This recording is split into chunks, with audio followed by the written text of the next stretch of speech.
Sì, facciamo. Okay, so thank you very much for being here today. It's a pleasure to have Professor Lopolito Antonio, an old good friend from the whole time in Foggia University, here today to present a paper titled "Rethinking Interactions, Mitigating Health and Economic Consequences During the COVID-19 by Mapping Social Distances." Which this workshop of today is part of the 10th tour of the Italian Association of Environmental and Resource Economics. Professor Alessio D'Amato is not here today with us, but he's following us in streaming and is asking me to bring you his welcome address, and he's happy that we have this event as part of his tour events, set of events organized by the IRI. A difficult acronym to pronounce, but anyway. Just a few words about our speaker today. Antonio is a professor of economic policy at Foggia University at the Department of Economics, Management and Territory. He's an expert of several areas of economic. I would like to refer to social network analysis, agricultural economics, which is your original background, and now also with Antonio and with other colleagues, we've been working on simulation models, which resulted also in this paper that Antonio will be presenting today. Just one additional thing from my side, and then I will leave the floor to you. I think it's appropriate to mention that this paper is part of a collaboration that we have with CNR, starting from 2019. It's been a project snapshot. It's a project funded by the CNR, and we've been a small partner of this project, which was oriented to identify the impact of the COVID-19 on water pollution. So with collecting samples of different in different areas in our country, in different river streams in our country, and we've been looking at the social aspects of this. And as part of this, we started working on this model which is basically aimed at identifying different the impact of different social distancing strategies on the environment, on the spread of the disease, but also in our extension of this development of these models on the economic. So I will stop here and I will leave the floor to Antonio that will be presenting this work. I guess maybe we can allocate 40 minutes to your presentation and then we can have, I didn't try the time. Okay. Yeah. 40 minutes is good. Yeah. There are some parts. And then we can have questions. Okay.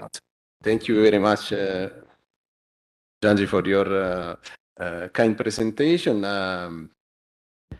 Yes, sorry for my voice, but I got a cold last week, but I tested negative for COVID-19, so you can stay safe and don't need to mind about this. Okay, let's talk about this work that deals with how to assess the health and economic effects of non-pharmaceutical strategy to reduce outbreaks like COVID-19.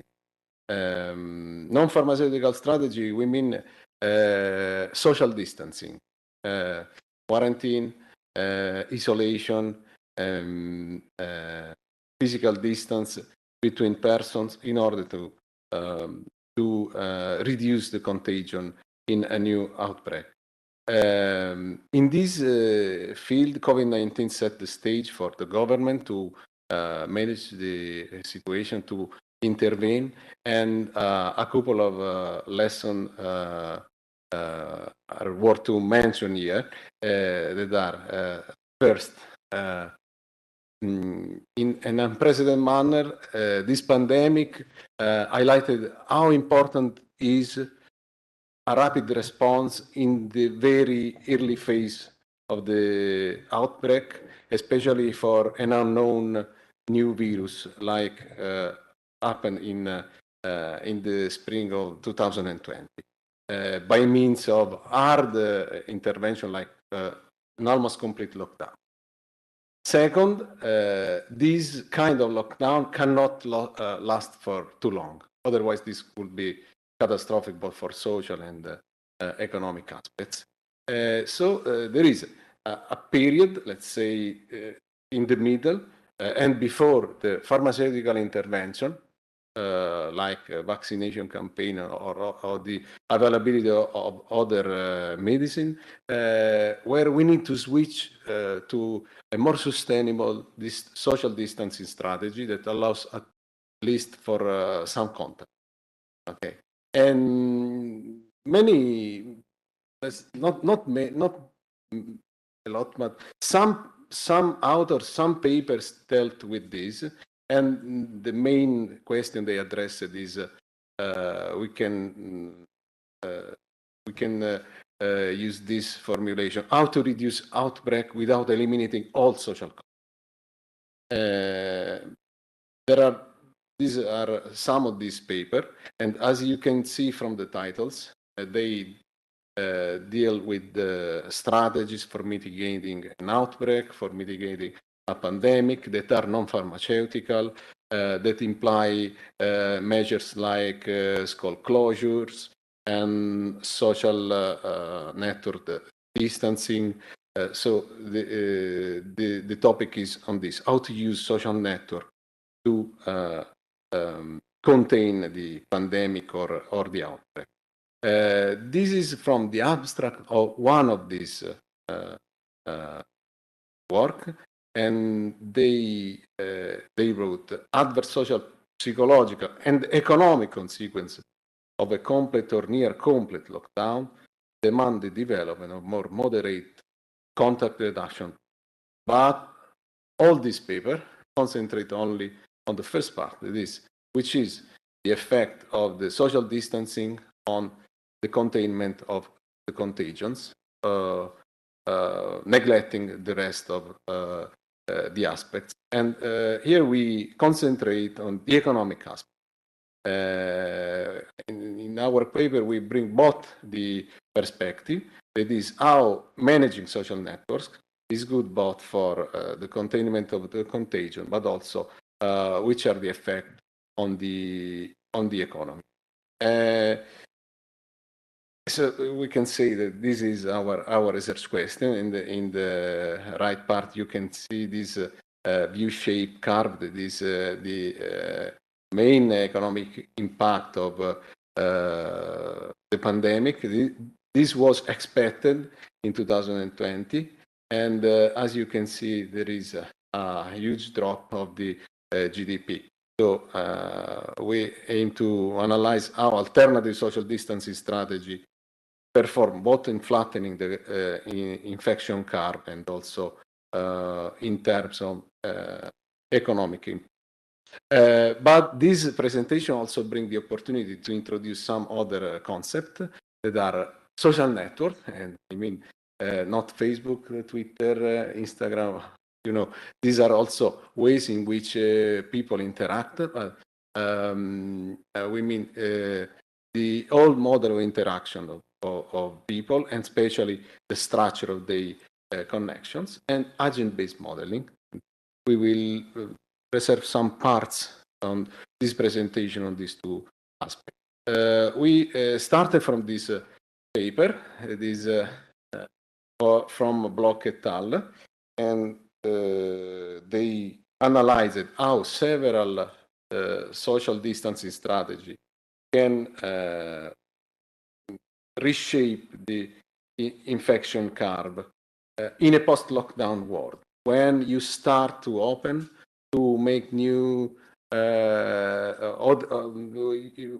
you allow some contacts, and when easy the complete lockdown.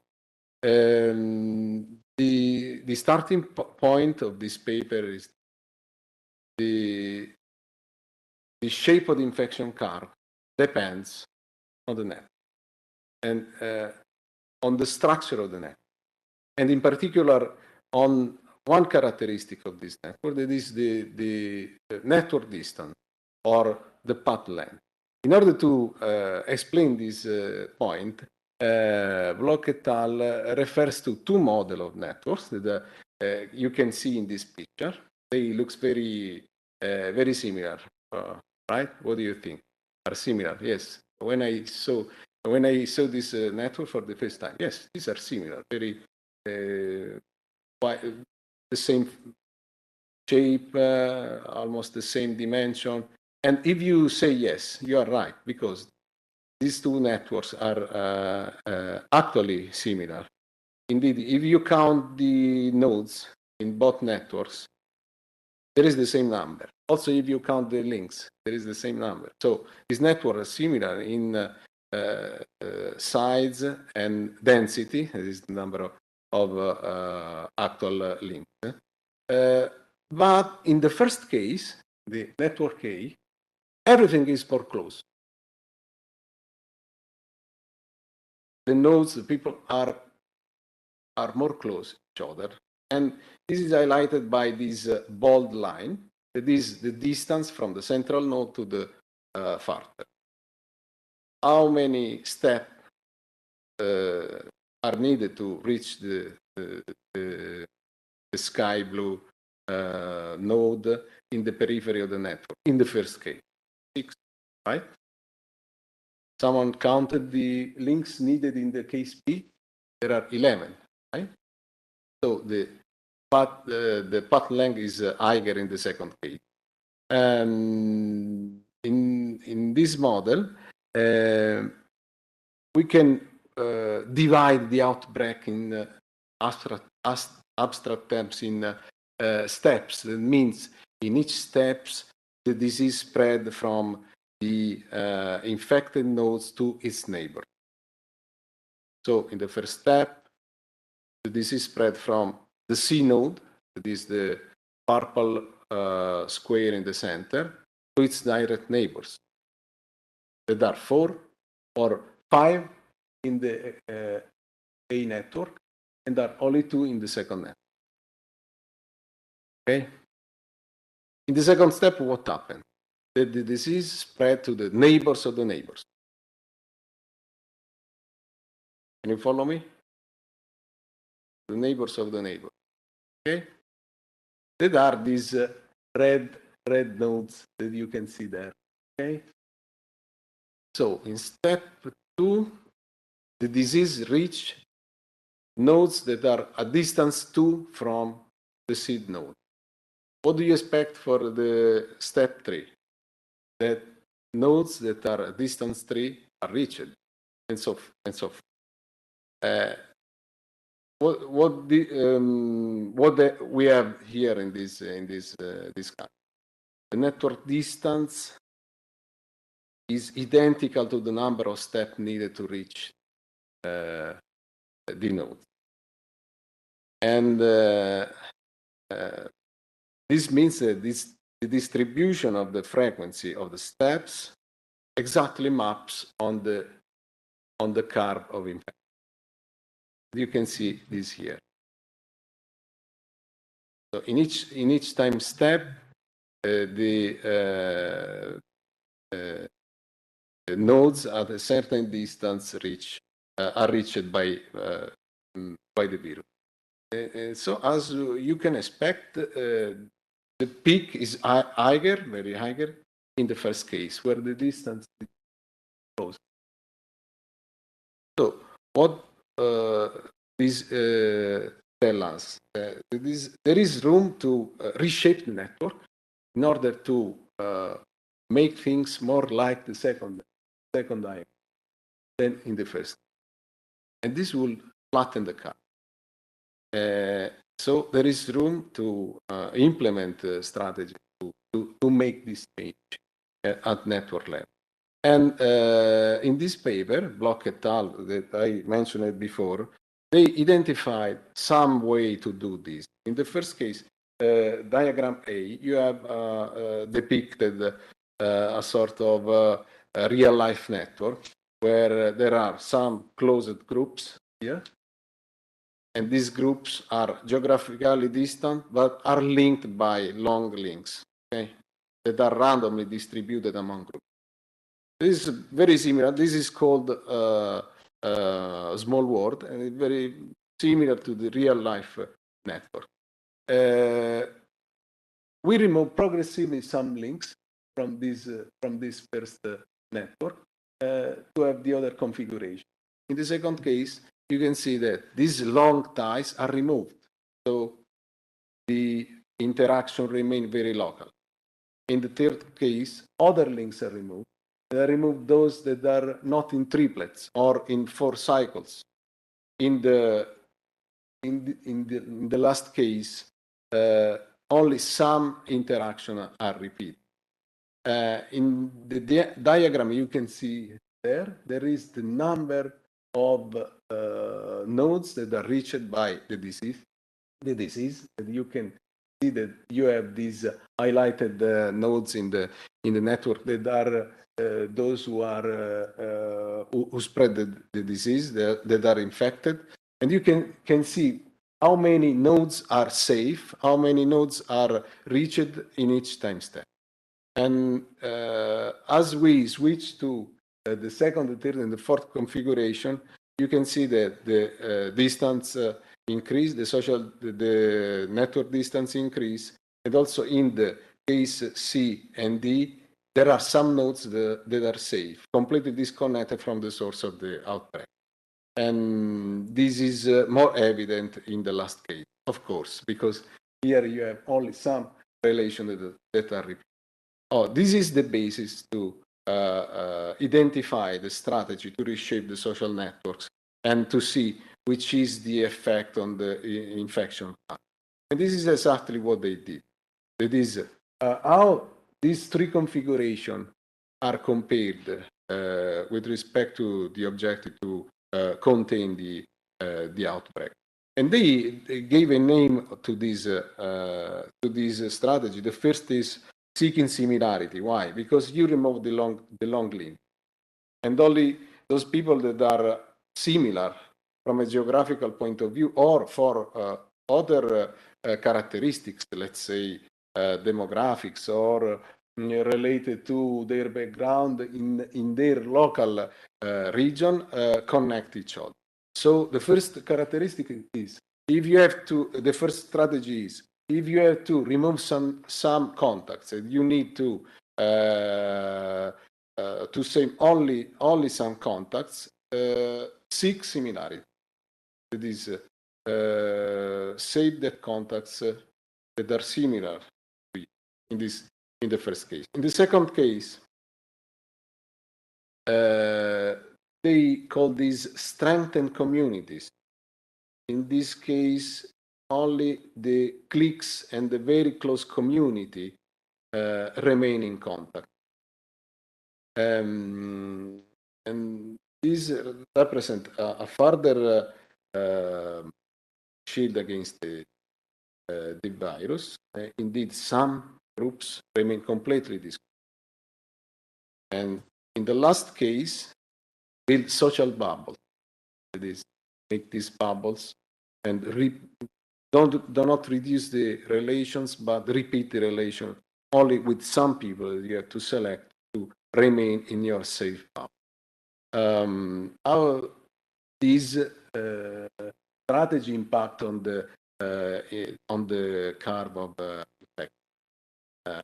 They provided some result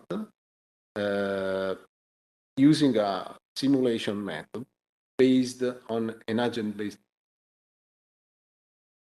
and simulated these strategies against a random strategy of contact.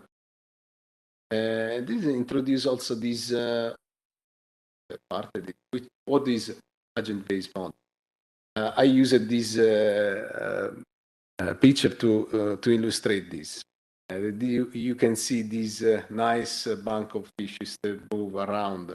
And I get acquainted with this approach here in Rome 3 or 4 years ago. 2009 is more long period.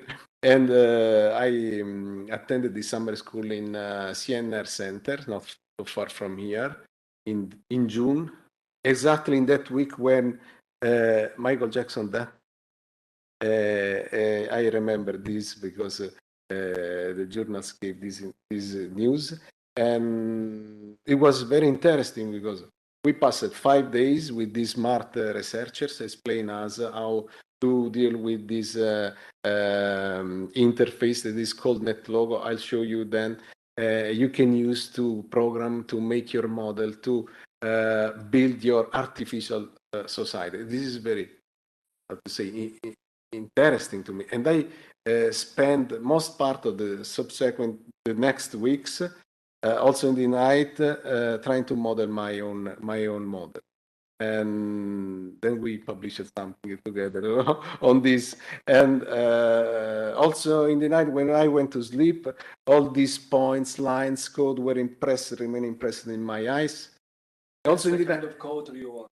Yes, and also, but I guess there are also other interesting co-authors, I think. anyway, my mind try to keep to think, to model also in the night, because many problems rise again and again.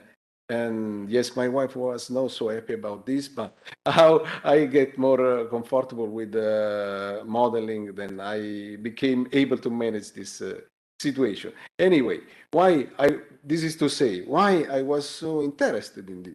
And let's say also somewhat passionate about this kind of, because it deals with complex. What is complex? This is complex. This is a sort of complex system. What is a complex system?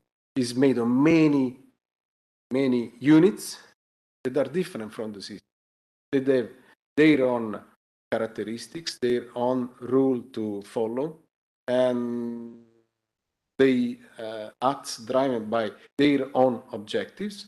But this reflects in the characteristic of the systems. There are not the same characteristic of the individuals, but different. They are new, are emerging characteristics. In this case, the shape of the bank is different from the shape of its components, and you don't know how these move and in which direction, but all these characteristics emerge from the behavior of the single unit.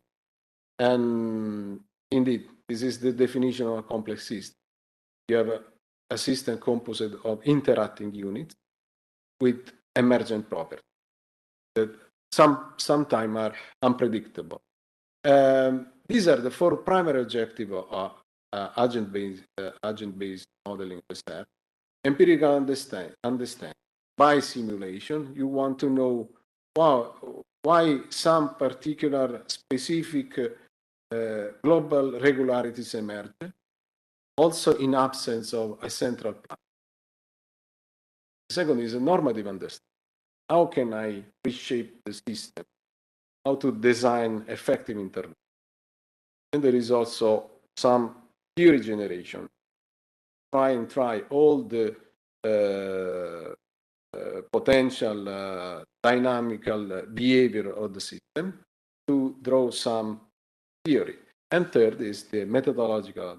In your opinion, when we talk about this problem of how to contain the COVID-19 or other outbreaks, which is the relevant objective? Probably the second, right? Because we want to look how to design effective intervention. In this case, which is the most useful or effective distancing strategy to implement. Another thing is that another interesting is that you don't have to model the intersystem. This is agent-based. This means that you have to model the single agent. you have to establish the characteristic of the agents, some environmental characteristics, its behavioral rules, and then see how it interacts with the other units and how the system characteristic. So this is interesting because some of these characteristics are not intuitive, are counterintuitive, or let's say unpredictable. For instance, in this case, I have this how to ABM captures this emergent phenomenon. You have this example from Bonabeno 2002, published on this PNAS journal, and it relates, is only one example in that paper, very interesting, that is an introduction to agent-based modeling. This model relates to fire escape. You have a room with many people within, and they have to escape from a fire alert. And you have two treatment, two cases, one without obstacle in front of the door, and one with a column in front of that. So what can you imagine about this, the evolution of this situation? What will happen? Which is the best situation? I give you this other indicator. In the first case, you don't have any obstacles in front of the door. In the second case, you have this situation where when there is the column, with the column after 10 seconds, and in case 3, with column after 20 seconds. What do you expect? Which is the better? What do you prefer? Would you stay in the case A or in the case B in a fire escape situation? If you want, you can also intervene or please, Edgardo, don't. Please, Edgardo, don't say the solution. So, there is no solution, but only to think about. Please,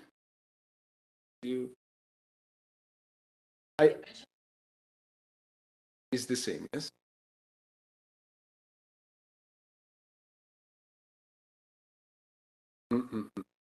This is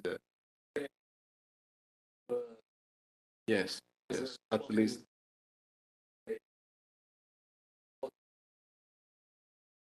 Yes. So better divide. Better divide in your.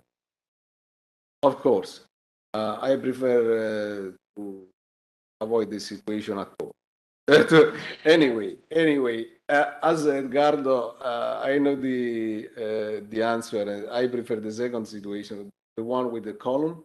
And in this case, you can see that the simulation after 45 seconds reported only 44 people escaped in the A situation with 5 injured. In the second case, you have 72 that already went out with no injury. Why? Because the column, as Enrica said, created this premise to divide the bulk around this, so the pressure is less than in the first. And this is a sort of, how to say, counterintuitive, right? Because at the first glance, you can think, yes, there is an obstacle. I prefer a situation where no obstacle are in door. In this case, this is the power of agent-based model. And this is what Bloch et al. Did, and what we have done.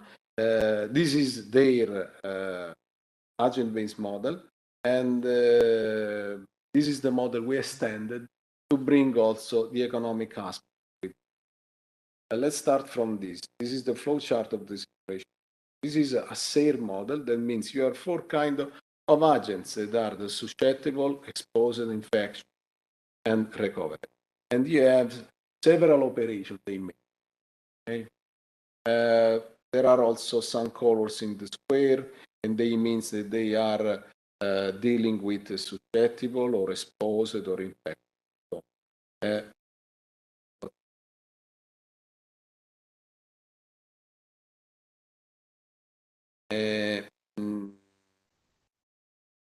red squares relates to the transition from the susceptible, the nodes, the people who are susceptible to the disease, to the exposed condition. The yellow squares relates to the transition between exposed and infected, and the green ones, of course, transition between infectious and recovered. What this model try to do? First of all, there is a reduction of cost. Where? There, in the first part of the reiterating operation. An individual eye is picked, and this individual has a peak contact probability to initiate a new contact. This probability is 0.5. So in this case, you are cutting half. You are cutting off half of the contact. So this is a reduction strategy. Okay. And so only in half cases an interaction is initiated. Then, when I initiate this interaction, he choose an alter, one of his neighbor, from his own network, using this probability. Using the probability. This is modeled as a multinomial choice. If one of them is infectious and the other is susceptible, then the susceptible one became, then after the steps, it became infectious in time. And after the other steps, it became again recovered and not more susceptible. And the model reiterate until no susceptible or exposed remain in the model. Okay. How they implemented the strategy, the distancing strategy in this model. As I said, they modeled the probability for I to pick J with this multinomial choice model, and you have a statistic S there. That is the strategy. The strategy that I utilize to pick the alter, and this can be modeled in three manners that reproduce the strategy, the distancing strategy we mentioned before. In the first case, there is a standardized measure of the distance between the characteristic of the two agents, and this means seeking similarity. You want to is 1 minus that distance, so you want to minimize this distance, and you give more weight to those a higher probability to your neighbor that are similar to you to be picked. Okay. And in the second case, you have the community strategy, and this simply is the representation of the overlapping on the neighbor. This means that you give more preference to the alter, to your neighbors who are friend of your friend. Okay, so in order to remain in the triplet or 4 cycles or in this clip.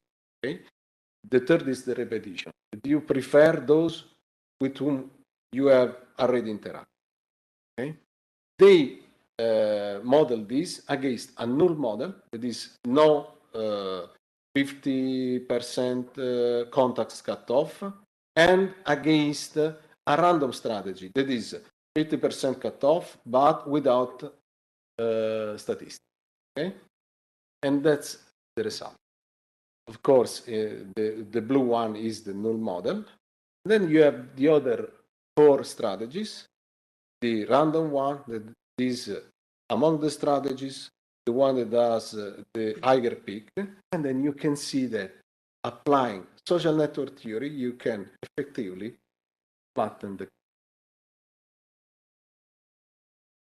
This is their main result. They make many other simulation changing this or the other parameter, but this is the core of the result. And as you can see, there is a classification of the strategy.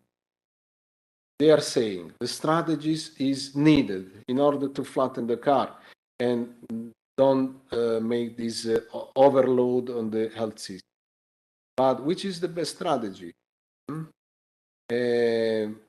The similarity, the seeking similarity is the worst compared with the other 2.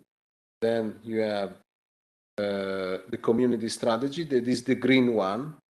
But the one which is more effective in flattening the curve is the repetition strategy, as you can expect, because they repeat the same.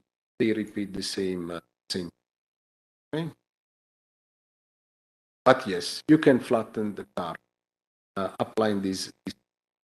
But what happened to the economy? This is our case. We extended the model. In this case, we introduced not only to model the economic aspect. We include in this model not only social interaction, but also working interaction. Indeed, you have another routine here that is related to working interaction.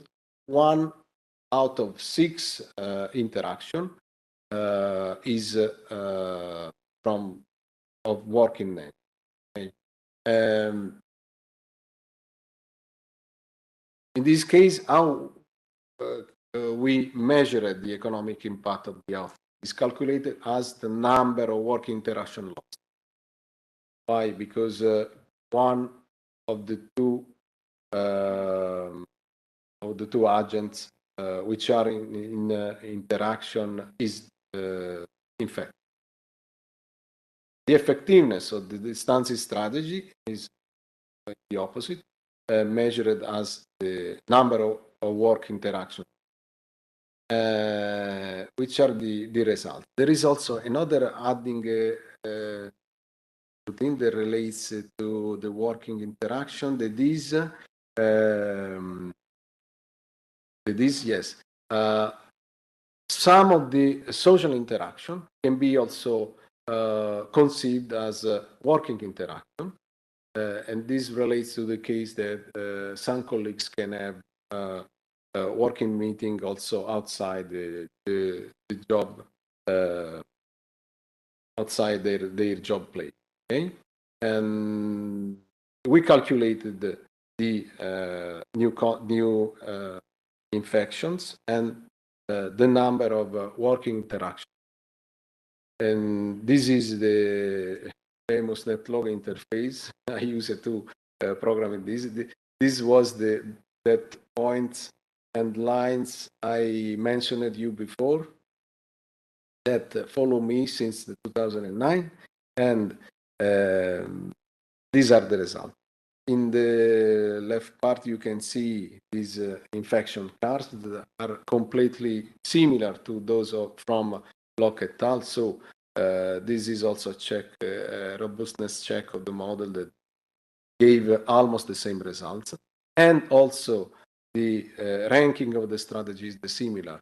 The best one also in this case is the repetition. The second is the community, the blue one.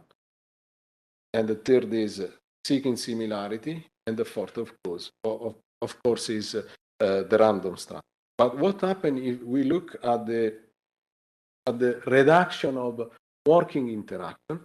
In this case, the order is reverted between community and repetition.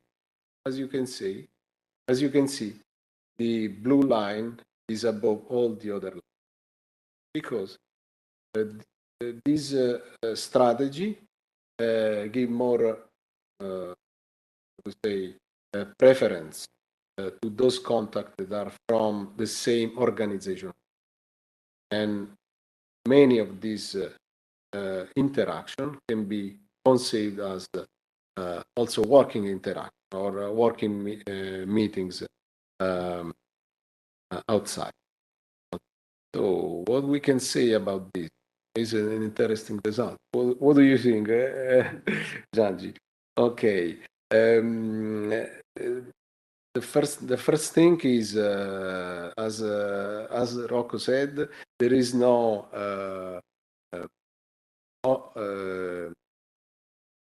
trade-off between implementing the strategy and non-implementing. Yes, you have to implement the strategy in order to reduce the. And of course, when you do this, you already know that some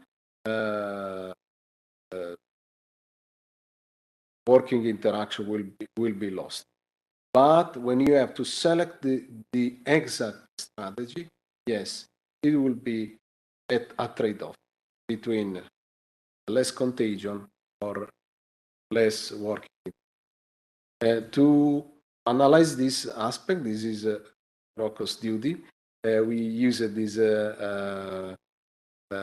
Pareto efficiency frontiers that reports the number of production growth. We call this production growth, but these are working interaction for each number of infected. And as you can see, both before and after the peak, the community frontier overperformed the repetition. Ok? Bene? Okay. So I like to just take an opportunity to say to make before going to the conclusion. Okay. Because then I have only the. So if you have questions about this or curiosities before going to the end. Sì. Sì. No. Yeah, thank you. I was looking at the green, red, and yellow lines. Okay, so given that the community is higher in every case, I was wondering, it's not clear whether the V-shaped recession is better or worse with respect to the U-shaped recession. Because if I look at this, for example, for the random shape, it's a V-shape. Okay, so it's a very long peak, yeah, but with a better recovery phase. Whereas, for example, in the yellow case, it's sort of U-shaped, so it's flattened, but it's worst. So what's your opinion about this? Meaning, do you have think about things? Yes, thank you. Thank you for this point, because this was something we also discussed with our, between us. I don't remember what I. Anyway, so yes, this is let's say when you talk about welfare, you have several objects, and this make you more hard to choose. In this case, which is the best? We have many targets to reach, and you introduced another one. The first is to flatten the curve, reduce the contagion. The second is to avoid a too huge loss of working interaction. In this case, you have also mentioned a more rapid recovery.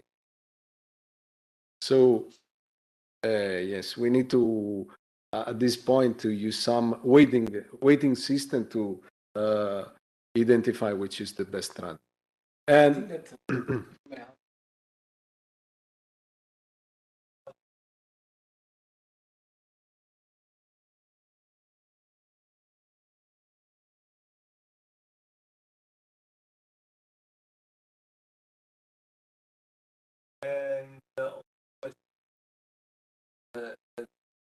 agree and like also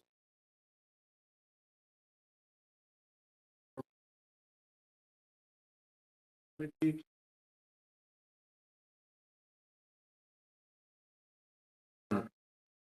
so and so trade-offs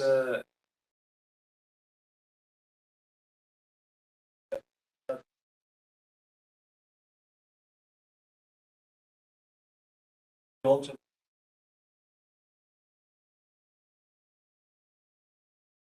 affect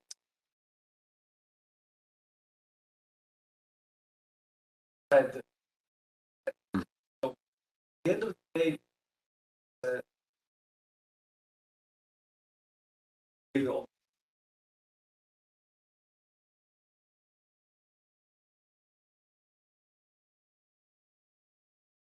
So it's a question.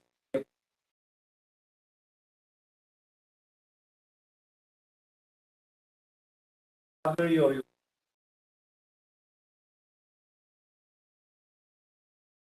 or yeah, or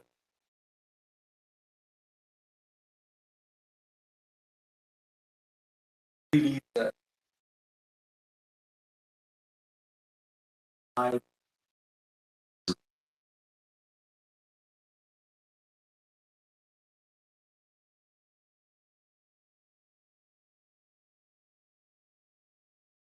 here. Yes, yes. No. No, these are in this case is the number these are the number, of course, number of interaction, and these are the number of you have the number of working here, the number of new infect. This is the time step. This is a flattened curve. Yeah, as in the network model we saw. There is steps of interaction. This case per person, an aspect of modeling. This is averaging among all the agents and the number of infections.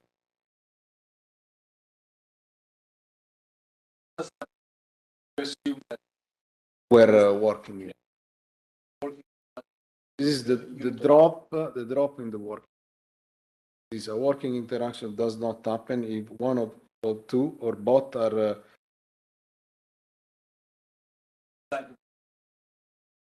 but today we demonstrated that we can have also working interaction if one is sick. That is me. But I'm in good recovery. Okay, let's go to the end, and then if you have other questions, we can discuss or open the. Okay, social network theory, yes, revealed useful to as a base to establish interventions which go behind the complete lock, which are more mind say, that allows for some content. But this depends on the individual. Because there are the individual that have to choose which is the contact to interact with, and so agent based is the right modeling strategy because allow you to model the individual, and in this case revealed useful because a couple of points emerge. One, that yes, you need a strategy for control. Two, potential trade-off emerge in the selection of the best. In this case, the repetition seemed very good at flattening the curve, but probably it makes some local contagion, which make this higher drop in the working in the. So in this case, it was, let's say, surprising, or anyway, not intuitive, to see that that inversion of tendency between, that inversion of order between these two strategies. So, yes, that's all. Thank you.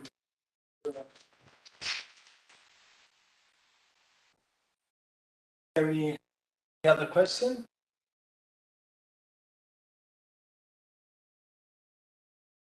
No?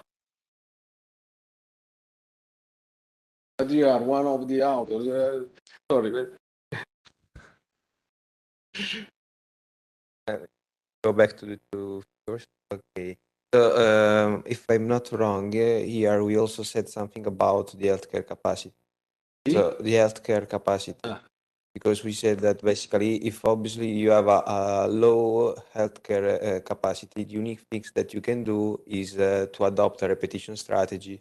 That is the hard lockdown case.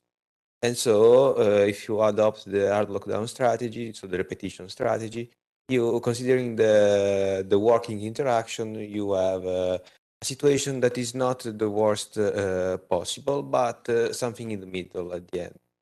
On the other side, on the other hand, we said also that if you increase a little bit, the healthcare capacity, it should be optimal, because you can reach a community strategy that is the most performing in production terms. And so this also supports the idea that you don't need to invest a lot of money in raising a lot your healthcare capacities, since at the end you should increase a little bit your healthcare capacity, having a lot of gains in the economic terms. So probably the missing point is the horizontal line showing the healthcare capacity, but the stylized scenario we propose, if I'm not wrong, is also related to this. So with a bit of effort, considering an increase in the healthcare expenditure, you can have a lot of gain in production terms. And this is due because you can adopt a strategy that allow a little bit an opening of the network, having more interactions. But these interactions are strategic because you allow more interaction with your usual contacts.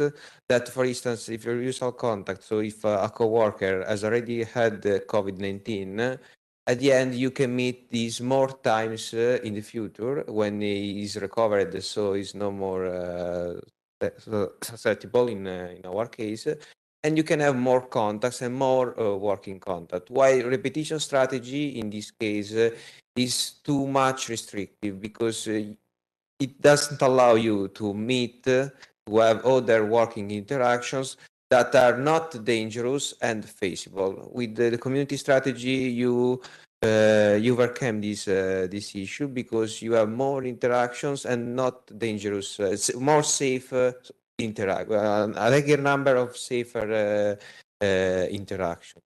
So, if I'm not wrong, this was one of the explanations we said. So, coming back to your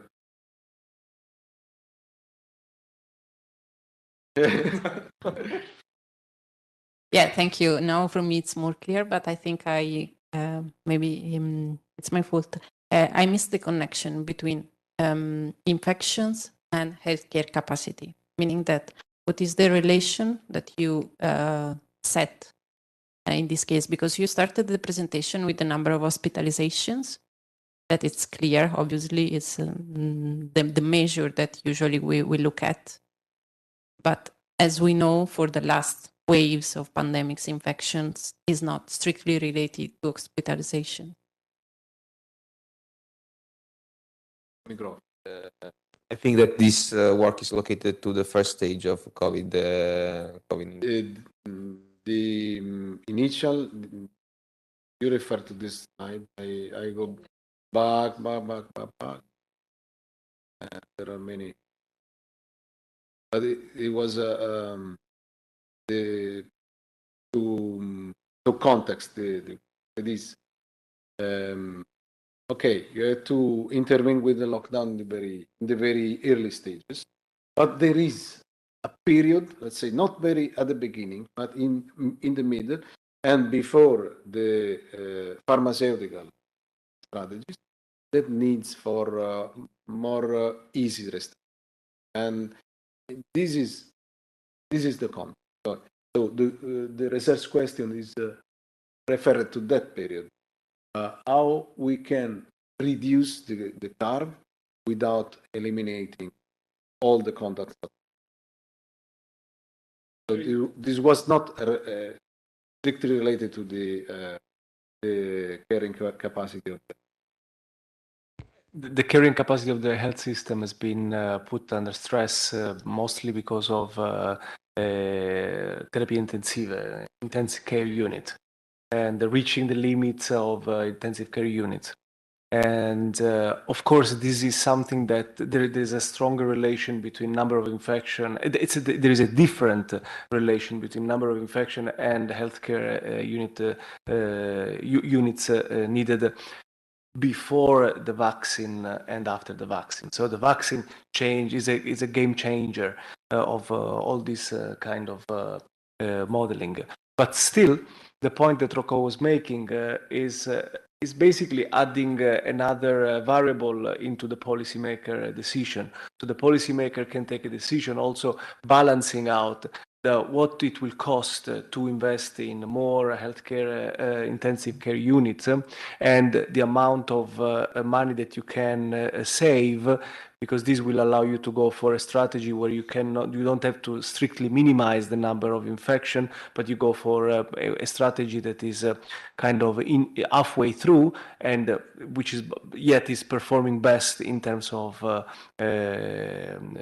recovery and less severity of the drop of the GDP. So.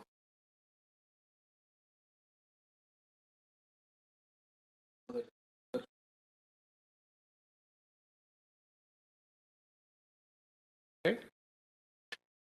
Bene. So thank you very much once again, Antonio, for this nice presentation. And yeah, we can hang around a bit and thank you, Antonio.